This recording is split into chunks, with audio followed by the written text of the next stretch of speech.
The following program will present ideas that may be contrary to your present beliefs.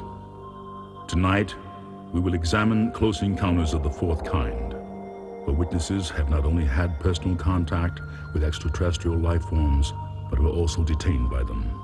The recreations of aliens and their spacecraft are based upon a composite of testimonies and research.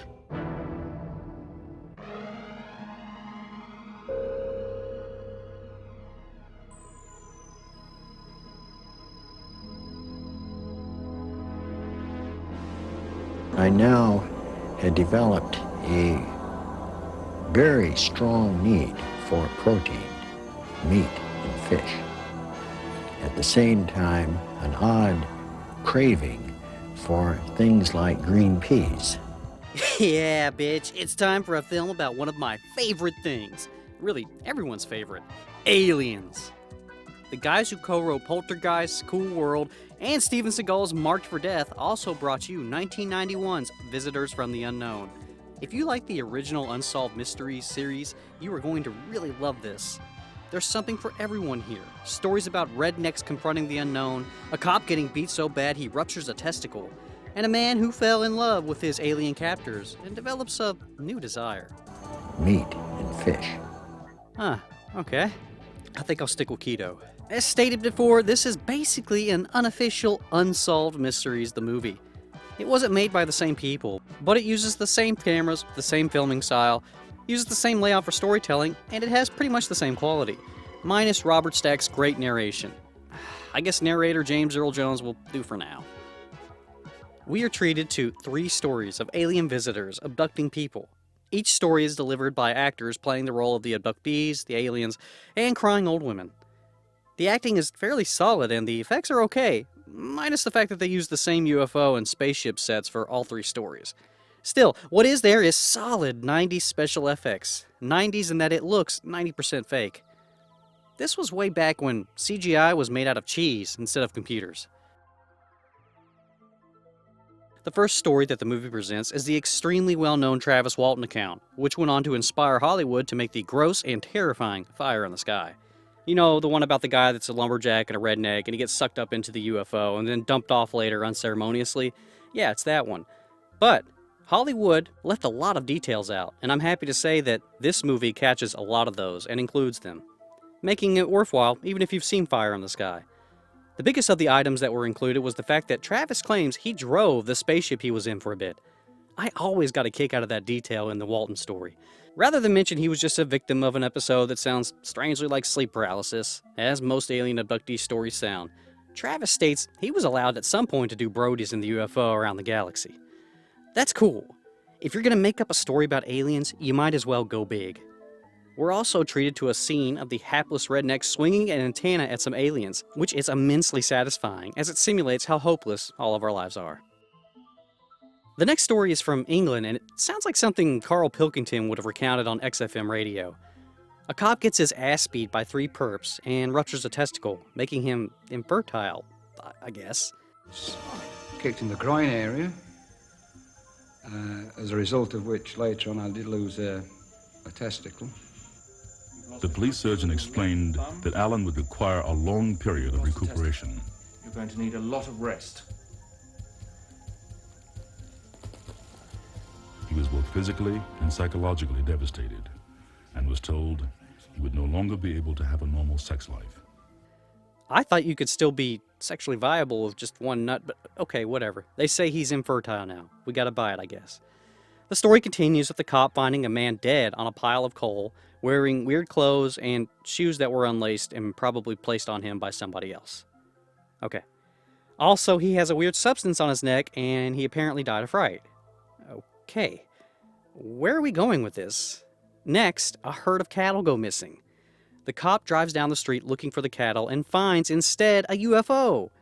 The only proof he can find of his sighting is that the ground under the UFO is dry, where the ground where the UFO wasn't is wet. Oh, okay.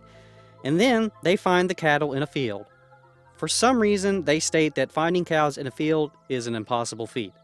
It's never happened before. There's never been cows in a field, I guess. Oh, okay. How'd these cows get in here? There's no trail.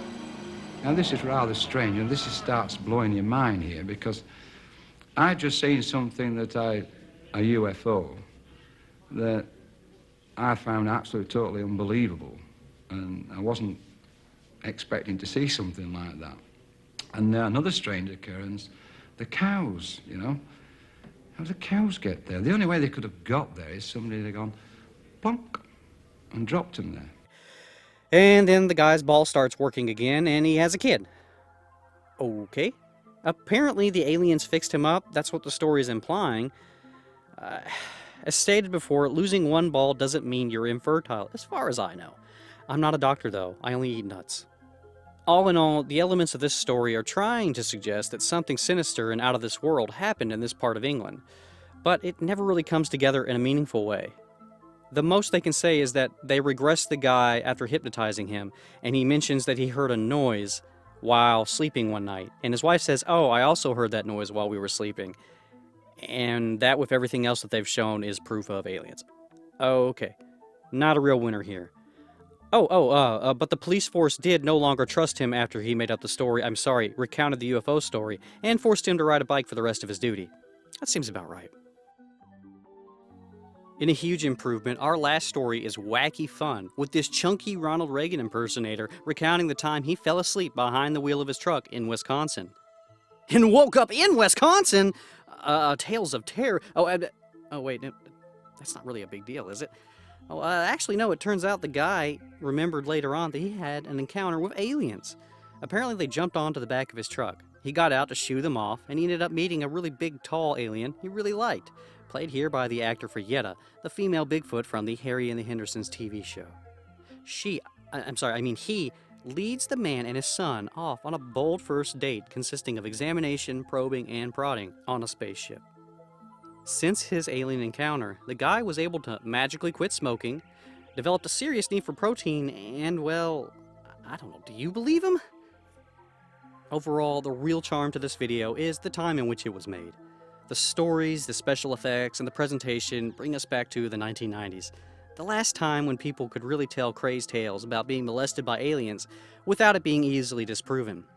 Technology then was at a point where it could convey these stories with fun, campy effects, but not yet at a point where we could just use technology to say, "No, Frank, your cell phone shows that you were at the porn store and then the petting zoo for 3 hours last night, not having your cigarette addiction obliterated by Marvin the Martian." Back then, it felt like society was less cynical and more open, and as a result, we got stories that were more fun, more involving, and slightly more real because of that uncertainty that was in every tale. Even if the stories weren't real, you didn't believe them, they did allow you to ask, could this happen to me?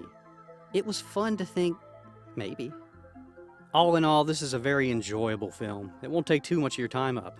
Plus, it's funny hearing Darth Vader discuss testicle injuries. I give Visitors from the Unknown 4 gay nightclub UFOs out of 5.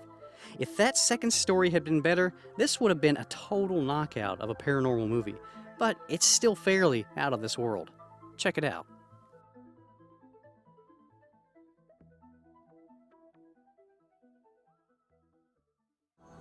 At the same time, an odd craving for things like green peas.